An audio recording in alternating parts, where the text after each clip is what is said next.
Hey guys, hello. So ano guys, hapon na dito, mga 4:30. So I decided to go for a walk para naman makita ko yung labas. Ayan.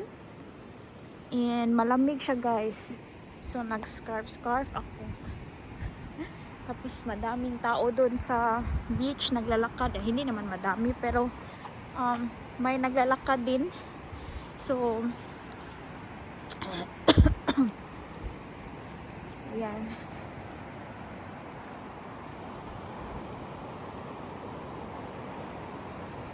Ayan guys, madaming naglalakad dito, nakasama yung ano nila, aso.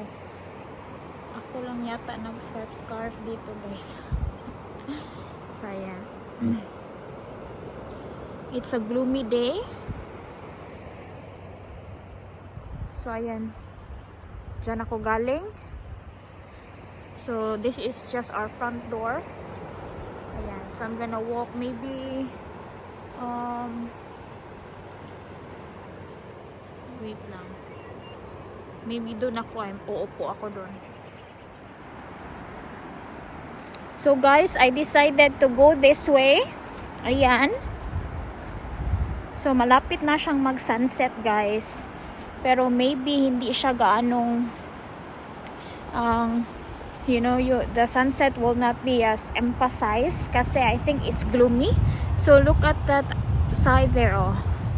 It's so good. So ayan guys, so a lot of people here during this time or early in the morning, they'll go for a walk here on the beach with their dogs, and you know, they just enjoy. So ayan, that's the whole beach. It's low tide at the moment, and look at that. So those are the houses. Yan, napakita ko na to in my other videos, and yeah. So ayan, I'm going that way. I'm not gonna go for a long walk, just a quick one. So ayan, ipakita naman natin yung mukha ko. I'm using my guys, yung aking gimbal, the one that my sister gave me on my birthday. So I'm still really learning to use this one. Baka uupo ako dun kasi because there are people walking, and actually hindi pa talaga ako sanay na mag video. I'm not used of filming outside, and then there's a lot of people. I'm still not confident enough. Parang ano lang, natatawa pa rin ako guys pa. So and it's just so awkward, and they will be looking at you, and so I think I'm gonna sit on that chair there, and yeah, I don't know. So ayan, I'm walking away from the beach, and there are people there with their dogs. I wish my dogs are here, so I'll see if the angle is nice here in this area. Yeah, I hope it's okay to sit in here, because each of this what you call this, chairs, people own this, so probably it's a private property, and maybe they're not too happy if people use it. So ayan guys, nakapwesto na ako dito. So that's my background. Tignan nyo, diba? Ang ganda. It's so beautiful. So I think it's almost 5 p.m. and yes, I've said before, there's a lot of people walking with their dogs, and I wish my dogs were here.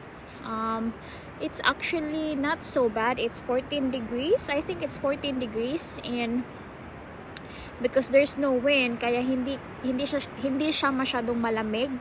And I don't know why my face looks so dark. Hindi ako ganito ka dark, ha. probably because of my lipstick or because I'm against the light. But anyway, because the view is very nice, so wag na natin i-matter ang mukha ko. Ang focus na lang natin is the view. So anyway, magchika-chika tayo quickly before I head back to the house. I did not go for a walk for a long time actually. Tinatamad ako.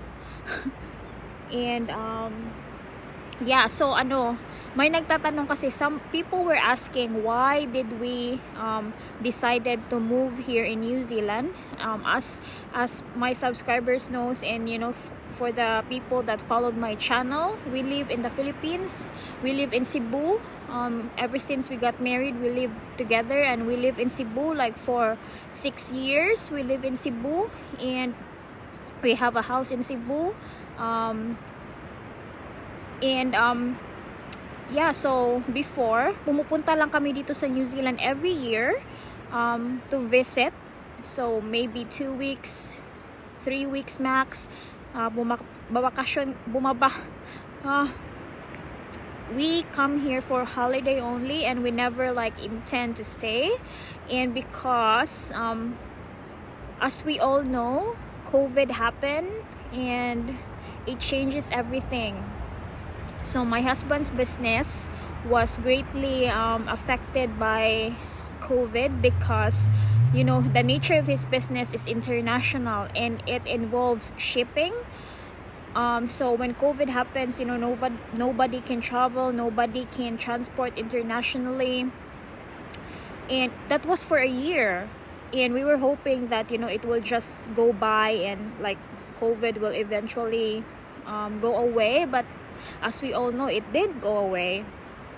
So the business was affected, and so he came to New Zealand. He decided to that we need to come back to New Zealand and try living here, because he can actually like find network here. He got connections here, he got contacts here that could put him into new clients, even locals. And so there are some, but hindi naman siya gaano kadami like before. So what he did is, that's why he is now working in another job. He doesn't need to work, but because my husband is very hardworking, he doesn't want to be just sitting in the house and doing nothing. And it's so different here, like if you're here and because the house that we're living is not actually a house, he doesn't have the tools that he needs to do whatever he wants, like building things. So it's better for him to work and earn some money, and of course me, so I can also work here. And well, the main goal of the whole thing actually was, even before COVID happens, even before COVID happened, we've already decided that we need to go back to New Zealand because I need to get my permanent residency, so that it's not going to be a hassle for us if we come here every year and have a holiday here to see family and friends. So the crucial reason of moving here was my permanent residency plus COVID. So ayan, and now that I got my permanent residency here, so we are very happy about that. And it just makes me more independent here. I can find work, and I also want to experience working here in New Zealand. So that's why we are here, and we are doing all of that, in experiencing living and working here in New Zealand for me. And yeah, as so far, it's not easy. It's been so hard like for me to adjust, but actually I enjoy the challenge. I've always been pampered, and with my husband, my husband always takes care of me, and hindi naman like, you know, life is not always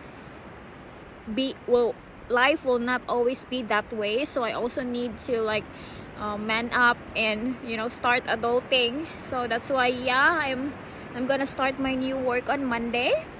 And yeah, and let's see how it goes from there. So ayan guys, bakit ba maitim ako dito? Wait lang ha, i-change ko kaya yung ito pala, hindi ako maitim dito, but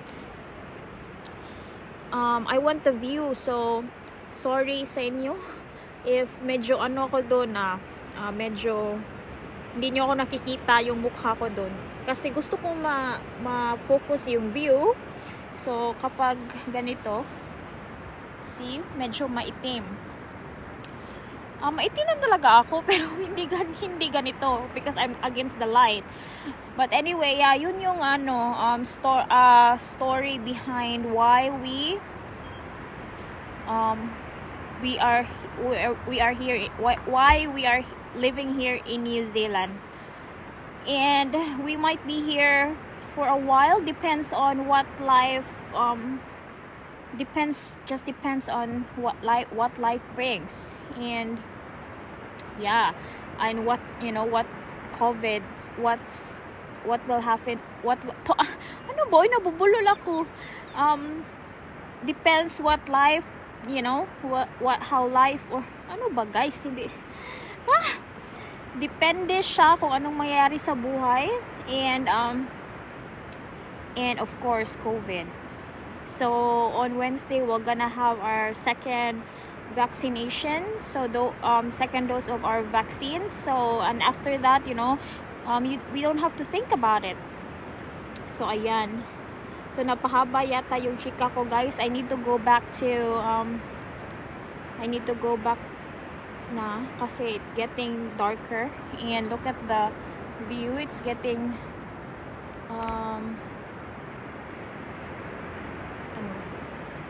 getting nicer as well because of the sunset. And yeah,